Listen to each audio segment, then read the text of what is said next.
Stats, great to have you aboard. Well, the Rays dropped the first game of this series last night. They saw a win streak come to an end, but they are still right in the middle of things, tied technically with New York for the top spot in the American League East, percentage points behind. And despite the fact that they dropped that game last night to end the winning streak, they've still won 11 of their last 13 games.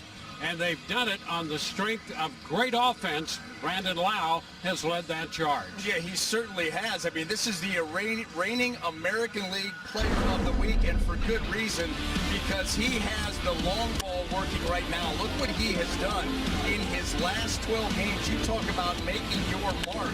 And this guy, you look around nationally, he's getting some talk for American League potential MVP with the run that he's on. 7 bombs, last 12, a lot of meaningful home runs. And I'll tell you, no signs of slowing down. In fact, we said it last night, this is getting absurd what he's doing around the league. And how about another dynamic young second baseman in Kevin Biggio? Look what he's done the last 10 games against the Rays. First of all, he's hit safely in all 10, and some pretty interesting numbers. They averaged 368, not afraid to take a walk to the on base, up over 400, a couple of home runs, 5 driven in, including a big one in last night's game.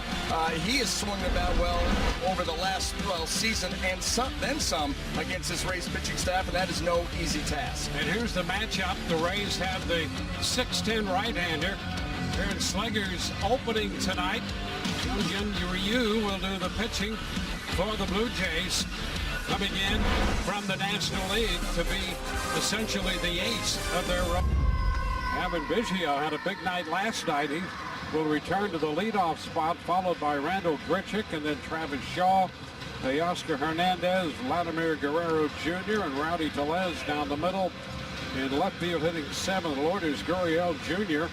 Joe Panik at short hits 8th. Reese McGuire will do the catching and bat 9th. And opening this game up for the Tampa Bay Rays going to be right-hander Aaron Slegers. His 4th game with the Rays, the ERA of 11.25. That was really one outing against the Boston Red Sox where he had some tough luck hits, some balls find some holes, and ended up giving 5 runs in that outing. But other than that, has been efficient, throwing the ball well. 3 strikeouts, hasn't walked anybody, and we'll take a look. Was he going to go 1, maybe 2? That would probably be the max here tonight, and Kevin Cash will then fill in from there. Well, here is Biggio. He had 8th last night, was on base 4 times with a walk, 2 saves the defense. And there was some options out there for the Rays. Let's look at the, well, I don't want to say normal because it's all over the place, but the Rays defensive setup brought to you by Golden Diamond Source. You've got Yoshi Tsutsugo, Manuel Margot, and Hunter Renfroe in the outfield left to right, at least for this hitter. Across the infield, 3rd to 1st, Joey Wendell, Willie Adames, Brandon Lau, and Mike Brasso. Mike Zunino will be behind the dish. And for Grichuk, there is Mike Brasso getting set to lead off, followed by Hunter Renfroe, and then Brandon Lau in there. Zay Martinez, Willie Adames, and Joey Wendell hitting 6th in front of Manuel Margot, Yoshi Tsutsugo, and then Mike Zunino.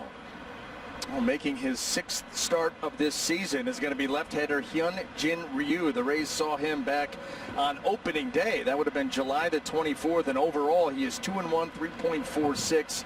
He has thrown the ball much better his last 3 starts. Those have covered 17 innings. He's given up just 7 hits and 2 earned runs in his last 3.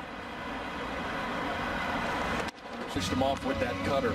Let's take a look at that Blue Jay defense, see how it's going to line up, brought to you by Gold and Diamond Source. And in the outfield left to right, we have Lourdes Gurriel Jr., Randall Grichuk, and Teoscar Hernandez. Across that infield, 3rd to 1st, Shaw, Panik, Biggio, and Rowdy Tellez with Reese McGuire behind him.